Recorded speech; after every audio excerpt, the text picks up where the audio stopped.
We can go like 30. Oh, we're on now.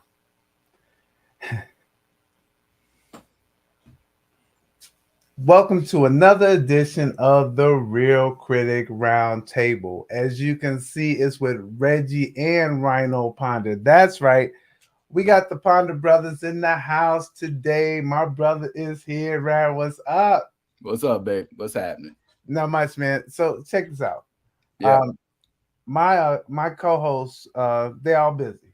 Everybody's busy this week. They they're doing making money. Oh, they making money, and Yeah.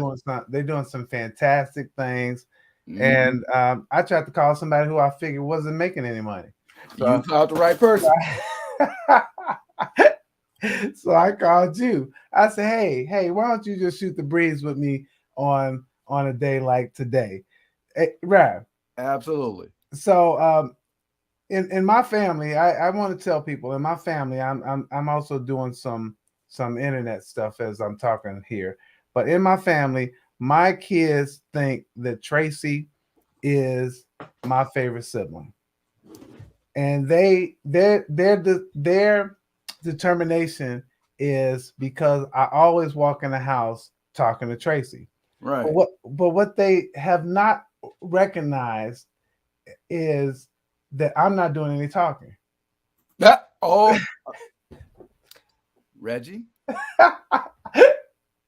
uh, my sister this gonna be, is not a family show. yeah, my bad, This is a public show. my bad. So I'm not engaging in talking about how Tracy talks on the telephone. All right, fine.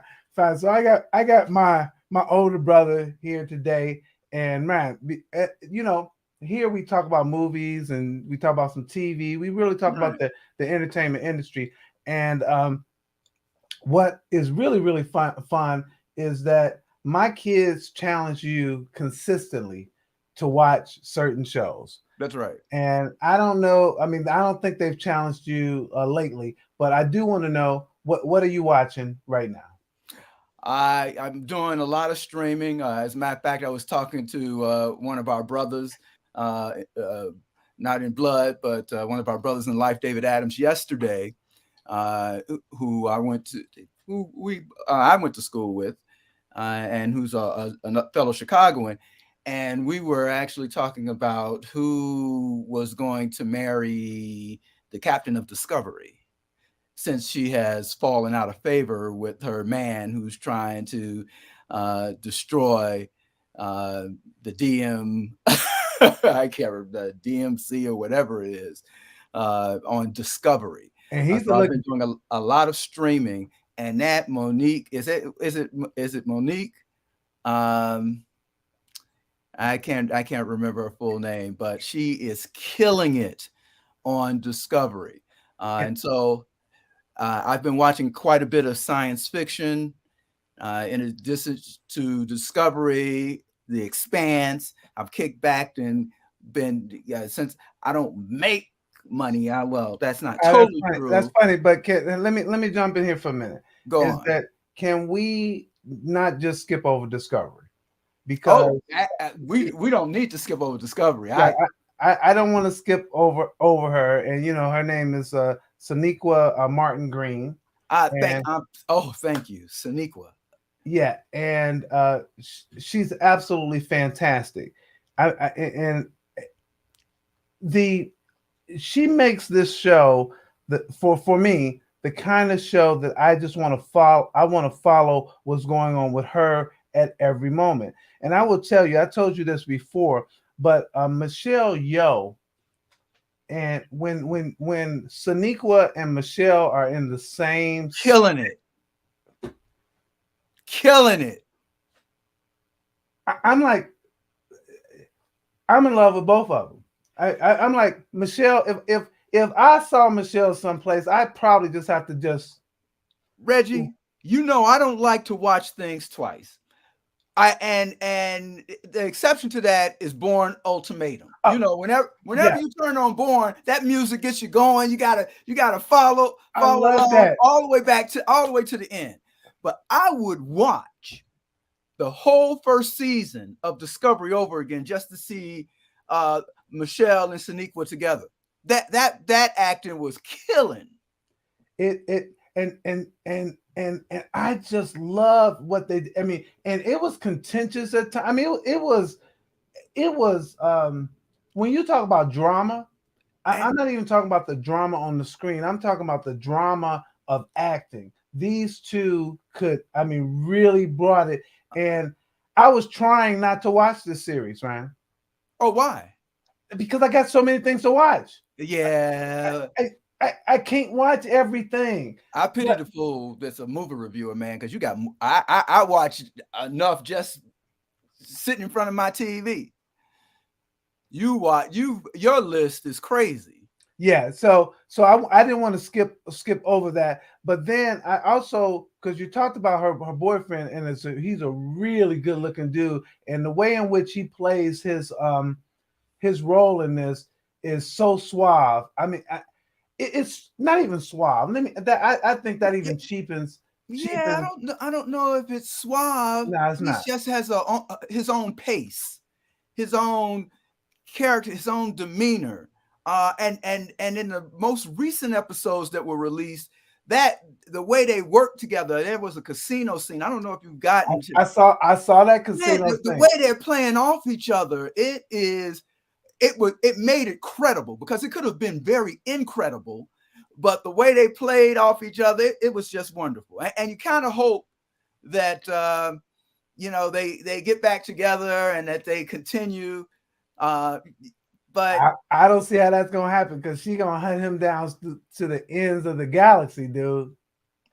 yeah, so I don't want to spend all your time on No, that's Discovery, all but right. That's all right because that means I get a chance to talk to you. So you're watching that. Give me one more show, and then we'll move on. so I was going to say Expanse. I Oh, watch Expanse, which is another sci-fi. I really like that. I don't remember the names of all the characters and all of the actors, okay. but that I like that. As a matter of fact, I list a whole bunch of little sci-fi things that I've been enjoying. Although that's not all I've been watching. Succession, I enjoyed. Your daughter had me watch Kevin Hart, and as a matter of fact, we had what was that? What was the name of that? It was called True Story. True Story. Yeah, True True Story. Story. She had me watch True Story. Very good. I'm mad Kevin killed his brother. Oh, That's okay, man. It's been out for a minute, so if people haven't seen it, it's just spoiler alert. But I think Kevin shouldn't have killed his brother, but they asked would I kill you if you done that? No, first of all, I wouldn't. If I would have known my brother well enough to know that he would have set me up like that. That's the first thing. The second thing is, what kind of fool am I when you tell me the girl is dead, not to check myself to see that the girl is dead? What kind of sense does that make? So that set up at the very beginning. You knew that girl not dead, and your brother is a lying dog.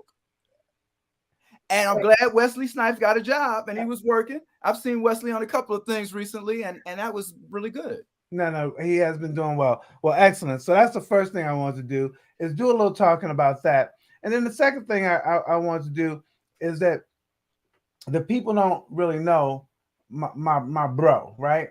And so I figure because I try to share everything anyway. I figured that I would, if I could share my screen here, I What you would doing, dude? I would just for a second talk about this and let you tell me a little bit of what's going on, man. That's a hot article. You're an artist. You do a lot of painting, but you're also an advocate for the art community. Oh, so I just want you to talk about that a little bit. Well, I founded it. I'm an artist. After 30 years of practicing law, my law practice is not totally closed, but at some point, 30 years is like a lifetime. So it was time to do something I enjoy doing. And as you know, I went to high school. My high school experience was majoring in art, and so I decided to get back to it in 2002. And after that, I founded an organization called Art Against Racism. Uh, it's activism and trying to change the conditions under which Black people are suffering and oppressed in a variety of ways, in a racially um, uh, in a racist society. Let's just say it the way it is, and trying to get people to pay more attention to it, to be more aggressive in changing it. I founded the organization called Art Against Racism. What you're looking at right now, however, is an exhibition that I have, a solo exhibition I have at the Arts Council of Princeton, which is called Overcoming, about struggle, resistance, and triumph. 9 pieces that talk about or reflect the African American experience. It's been going well. A lot of good response to it, and this has been a very active art month. Very active. Art Against Racism has an exhibit at West Windsor Arts Council. Also, Dr. King inspired exhibition entitled Manifesting Beloved Community, because we want, one of the things that's important for me about Art Against Racism is to have people actively challenge racism. And in this instance, for this exhibition, to kind of look at what a world without racism, a world where a healthy society, where there's economic equity, what that world will look like. And so we just have a lot going on. That's great. So, as I do with all my guests, is to have them say where people can find your stuff and where they can connect with you from a social media perspective. So where can they do that with you? I could use some more Instagram followers. I think I have 3 right now. That's funny. Well, Yes, I heard that. Well, maybe a few more than 3. But Ponder Artist on Instagram. I'm Ponder Artist on Twitter, but I rarely use my Twitter handle. You can find my artwork at ponderart.com. That's my website, which is I'm actually creating a new one, which will have the same domain. And you can find artagainstracism.org, where you can follow our organization. And also we've been doing a lot of what we do within kind, and we're starting to do a little bit more fundraising so we can do larger projects and support more artists throughout the country, actually throughout the world. Art Against Racism is an international organization. So, well, great stuff, man. Well, thanks for that. We'll try to make sure that we put all those links out so people can get to them as well. And so I want to move into, I'll let you talk about, a couple of shows that you watched. The second sci-fi show, you watching too much sci-fi for me, man. I did not watch that, but I did watch one of the movies that's coming out this week, and that movie is called Uncharted. And so the first thing that I always do when I look at movies, I'll say, well, what is this movie about? This is a video game based treasure hunt, and they turned it into a live action film. And we find this young, street smart Nathan Drake, who is played by Tom Holland, teaming with this wisecracking partner, Victor Sully Sullivan, played by Mark Wahlberg. And what they do in this is that they're looking for the greatest treasure never found. There's some gold somewhere, and they're trying to find it. So I already told you who's in it. We got Tom Holland, Mark Wahlberg, Sophia Ali, Tati Gabrielle, and Antonio Banderas. Those are the people in it. And when you look, you and I have talked about this before. When you look at the trailers, they really do influence whether you're going to go, unless you really, really like the actor. If you like the actor, it doesn't even matter. That you can't influence what I'm going to that Denzel movie, and if it's bad, I'll just have to be there at a bad Denzel movie because I'm going to see Denzel. But in bad Denzel movies, Denzel is most likely to win an Academy Award. That's funny. All right, all right, we're We're gonna ring the bell for you on that one. Ding, ding, ding, ding, ding. Good one. So in this one, who doesn't like a good old treasure hunt? You mix that with an old heist story, and we have something that seems like it might be fun and interesting. You know, Uncharted gives us several people trying to find this treasure, and each of them are out for themselves. So it gives you this heist thing as well. So they're trying to find the treasure, but they're also trying to steal stuff from each other. So you never know who to trust as you go throughout this film, and that makes it kind of interesting. The in addition to the characters and the overall plot that's somewhat interesting, it has some solid action. You know, you got people flying through the air. Whether you believe that or not, that's a whole different thing. Uh, you got hand-to-hand combat. You got guns blazing. So you have the kind of thing that could make this movie like, wow, I really want to check it out. And again, it's based on a video game, which I have never played, so I can't say whether it's accurate as it relates to the video game. But what's not to like? Well, it's presented as a huge puzzle. And you know, Ryan, when we were kids, we did puzzles all the time. And I think the 250 to the 500 piece puzzle was about the limit where we were like, hey, we could figure it out. The 1,000 piece puzzle always was just way too challenging. It looked good when we purchased it because the box is like, oh man, but it always got thrown back in the box and we never finished it. That's kind of like how this movie is. It looked intriguing on the box, but it's so complicated and so convoluted that you never really get into it like you might want to. And so I think that and I don't know if it's the puzzle as much or as much as they trying to put the puzzle together. And I mean the screenwriters. I don't know if they put it together in a way that makes this one like, oh man, I just absolutely have to see this movie. So for me, it tried to be fun, but it's just not the video game that I would choose to play. So my rating is that, you know, it's released in a year where there's this minimum competition.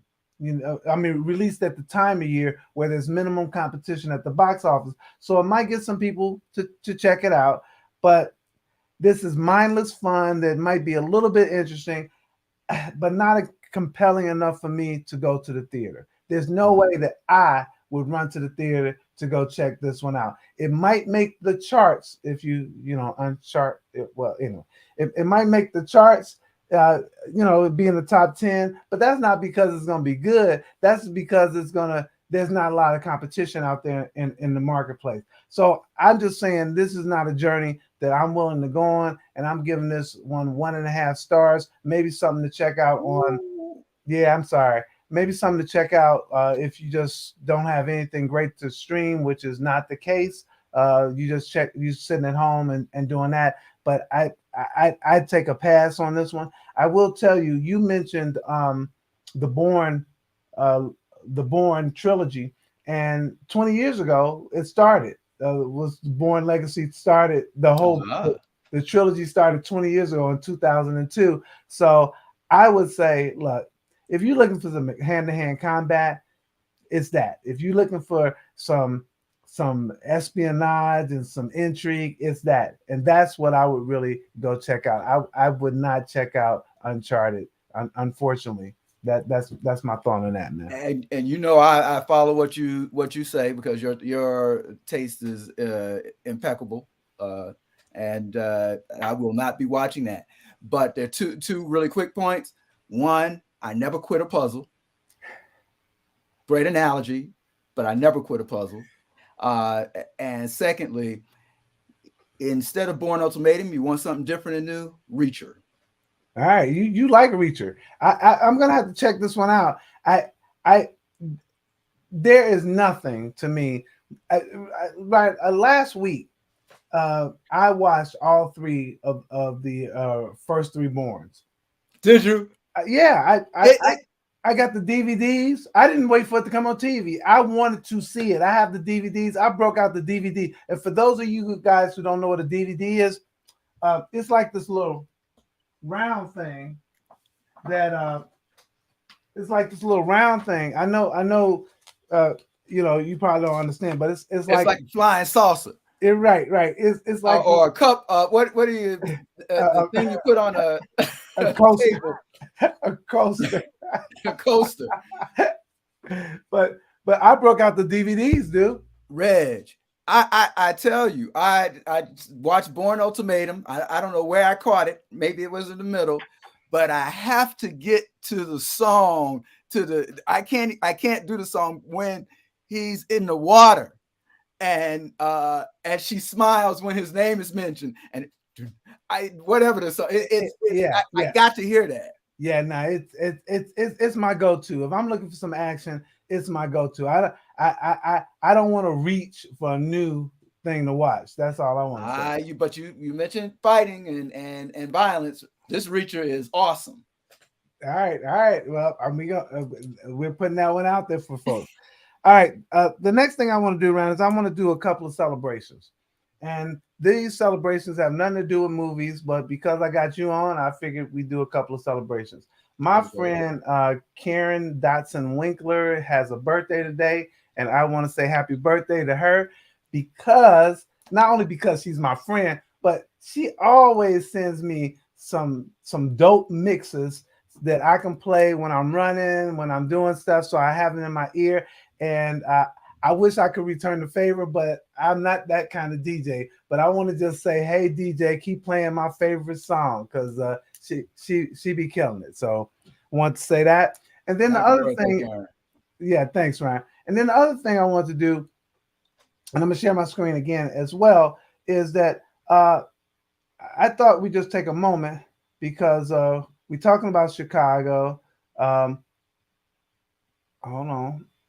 And lo and behold, who did I see on the cover of our alma mater? Absolutely.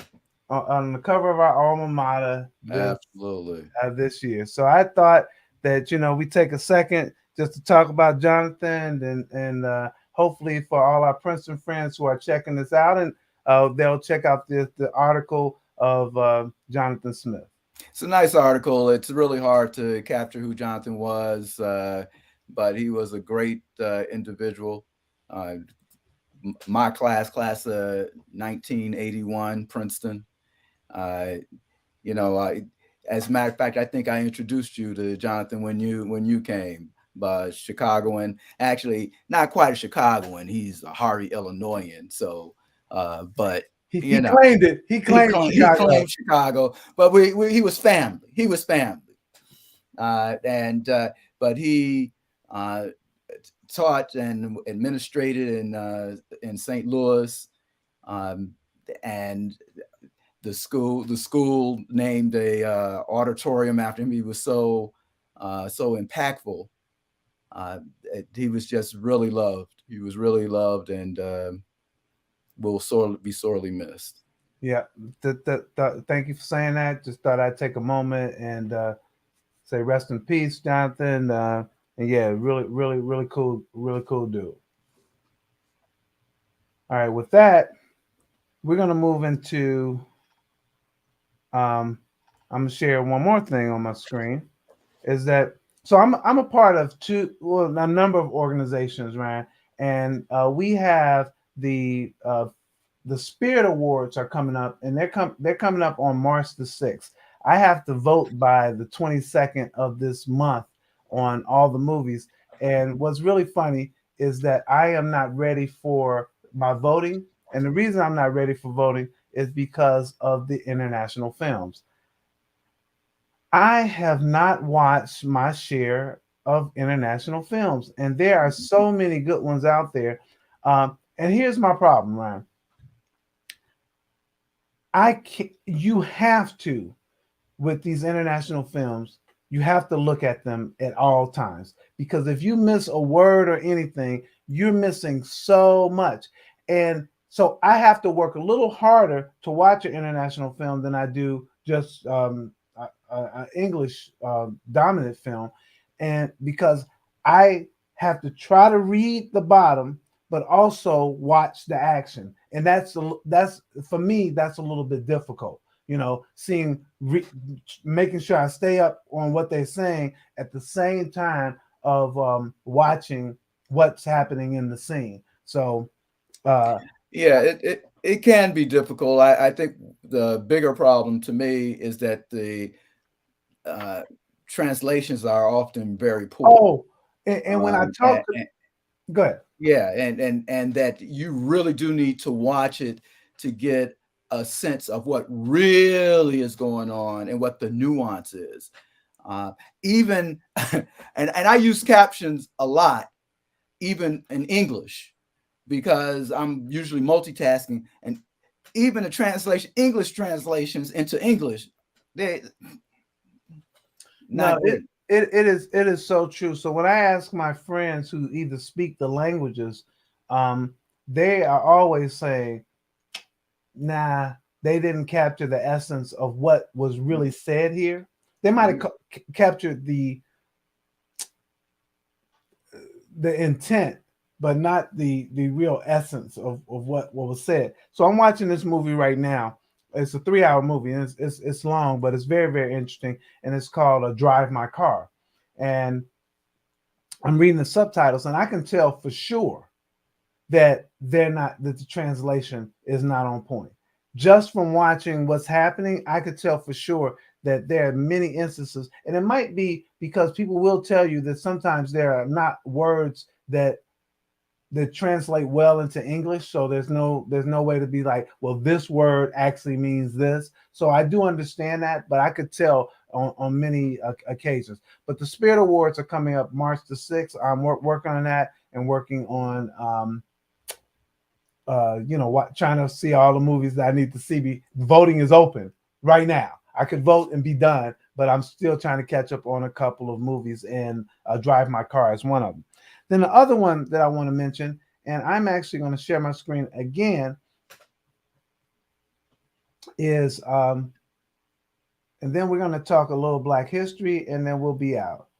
I'm going to share my screen one more time, but I have to obviously find what do I want to share. This is fun. Okay, here we go. I do like the ability to do a number of things here, but here we go. And I'm Tay Diggs, and we're hosting the Critics' Choice Awards. Join us as we celebrate the best in film, television, and streaming. And I celebrate Timothy, Idris, and Adam. It may be an unpredictable night. Oh, it will be, Tay Diggs. The 27th Annual Critics' Choice Awards, live Sunday, March 13th on SCW. And so the Critics' Choice Awards are coming up. I am a member of the Critics' Choice Awards. And as you can see, we have Nicole Byer and Tay Diggs hosting. It will be on March the 13th. I I am not going to LA for it. I was trying to, but I just couldn't make it all work. It things the travel plan got a little sketchy. Oh, is that sketch? Yes, it is sketch. Evidently, there's a truck in the neighborhood. Okay. All right. So, but my travel plans got a little sketchy, and so I won't go. I won't. I don't think I'll be out there. But man, this is going to be exciting, right? When if you go and look at the Critics' Choice nominations, there's some great nominations out there, and it looks like in some cases that the Oscars kind of copied off our list since our list came out first. But be it that it's may as it may, I'm hoping that people will go check out the Critics' Choice Awards on March the 13th on the CW and on TBS. Who are But you voting for in any category that you can reveal to us, and why? all right, so before I do that, we can do that at the end.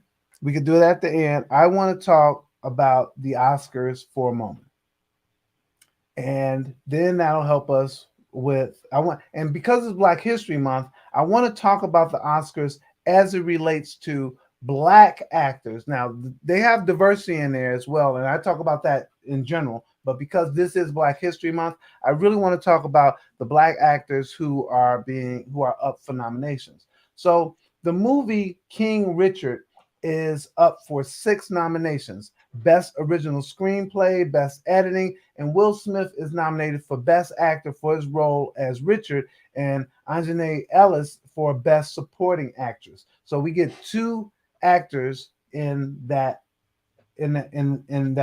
category. Who might you be voting for, man? I mean, did you see the movie? No, unfortunately not. Okay, so what's interesting about I'm saying what's interesting. There's so many things interesting about the Oscars, but the the the male category for the Oscars, man, and I need to pull up all the Oscar nominations. Oscar, the male category, I think that's gonna be I think that's gonna be tough, dude. Why? Well, when you look at the male category, and I'm bringing it up right now. Cancel. Um, I'm bringing it up right now. When you look at the male category, you got Javier, you got Javier Bardem for being the Ricardos. You have Benedict Cumberbatch for The Power of the Dog, and everybody's talking about this as the best movie except me because I see the craftsmanship, the cinematography, the acting, as well as the directing. I just don't see it. It did not move me. That movie didn't move me. But this is a front runner for a picture of the year, which is The Power of the Dog. Then there's Andrew Garfield for Tick Tick Boom. Ryan, he was really good in this movie. He sang, he danced. I think he encompassed the the energy and persona here, and he just did a really good job. I was impressed. I was very what I want to say engaged in this movie. I'm looking at this list, man. I haven't seen any of these movies, And then and have only thought about looking at two of them. and then there's Will Smith for King Richard, Right. and then there's Denzel for The Tragedy of Macbeth. This nomination makes, I think, for Denzel like the 10th nomination, his 10th nomination. And so somebody on one of the talk shows said maybe we should rename the Oscar the Denzelly. Yeah. Well, that has gotten rave reviews, and as you know, the New York Times voted Denzel the number one actor in the world. Yeah. So I think this is a tough category. Javier Bardem might maybe somebody else could have taken that place, but I think the other four they crushed their roles. They really did a good job. People believe that it's going to be between Benedict Cumberbatch and Will Smith, and so we'll see. But I think it's a really really tough category. How was Will Smith? Oh, he was good. He was good. And the reason that, and I pronounce her name wrong, so one of these days I'm gonna pronounce it right. But Anjanou Ellis is also nominated, is because he couldn't have been as fantastic without her. I heard she was fabulous. They played off each other in a way that elevated each of their performances, and so I'm very very happy that both of them were nominated. I think it would have been an injustice to not recognize the phenomenal work that she put in here as well. So he was good, but she was as well. Then there's Beyonce. Beyonce is being nominated now. You know she has numerous Grammys, but she's actually being nominated for the a song called "Be Alive" from King Richard. Oh, okay. So she's being nominated for that. There's Ariana DeBose, who is being nominated for Best Supporting Actress, actually going up against Anjanou Ellis for the movie West Side Story. Oh, how was that? It was good, but she was fantastic. Oh, okay. Her role had depth and flavor and dimension and pizzazz and all of that. She danced, she sang, she acted. she was a scene stealer in that film. So why were people all over Steven Spielberg about this movie? It sounded like it was great. It's good. You will enjoy the film, and that I think that the individual elements of the film make people feel like it's the greatest film out there. It's good. It's really solid. It's absolutely worth watching. But when we start talking about some of those elements, having a Latina play the lead role This time is important. Yeah. Having a Afro Latina play one of the supporting roles, Afro Latina. I mean, we don't even get to see dark skinned Latinos at all, and she was fantastic.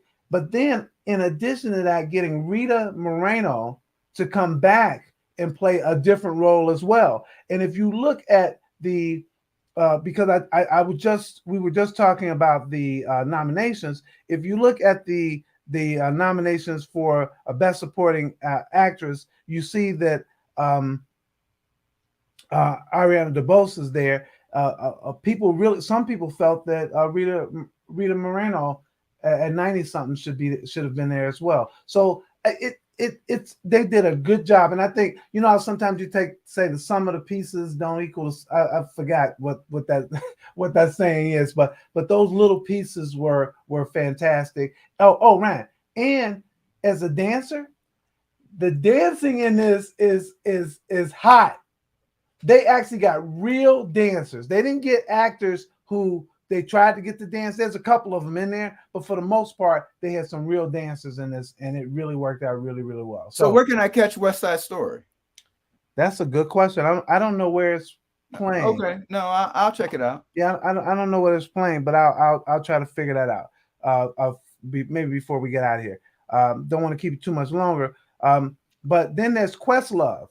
Questlove is being for his piece called why I'm forgetting the name of it, but it's A Summer of Love.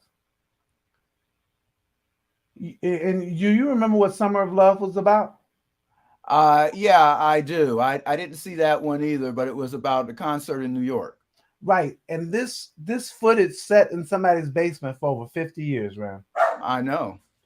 Yeah, this was during the same time of Woodstock, and nobody was interested in airing it, didn't care about the footage, and Questlove resurrected it and showed how the music and the time was important to the culture and what we even see today. I think did a really great job. I love Summer of Soul. And I watched it a couple of times, Summer of Soul.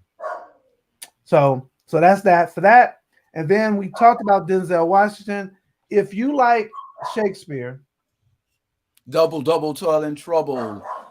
If you like Shakespeare, fire burn and cauldron bubble, then you're gonna like this because they got Ryan. Yes, you had 2 Academy Award winners starring in this. You have Frances McDormand playing his wife, and you have Denzel Washington. And in this film, the diversity in this film is really, really good. So overall, that's overall, right? When we talk about folks who black folks who were nominated, but I do want to say that there's also but below the line we got one more thing I want to mention in terms of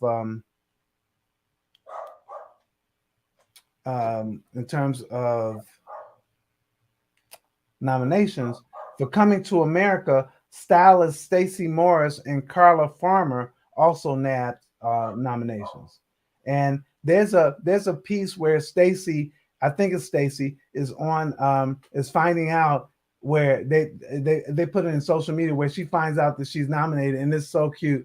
She's like, ha, ha. I mean, just so excited. So Coming to America. Eddie Murphy's Coming to America. Yeah.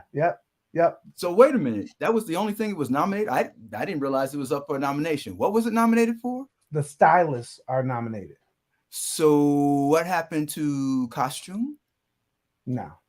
Oh, they must have been No. out of their mind. So when I go to, and let me look that up. I have it in front of me. So when I look up for costume design, you got Cruella, and they should have done it for Cruella. The costuming in Cruella was really, really good. You have Cyrano, you have Dune, Nightmare Alley, and West Side Story.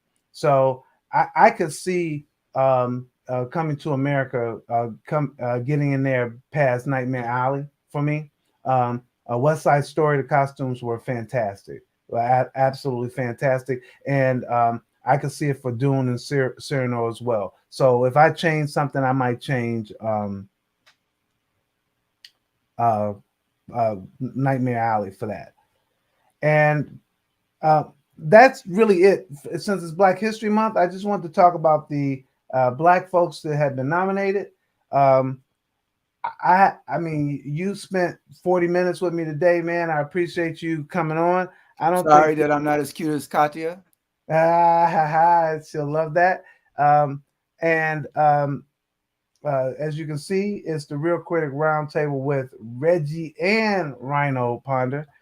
I like to thank no, I'll give you the last word before we get out of here, man. Oh no, I don't need the last word. I appreciate you calling me while I was trying to take my nap to fill in for 3 people. But it's always a pleasure to sit down and talk to you, whether it's just you and me or whether it's your audience of 3 million all over the world.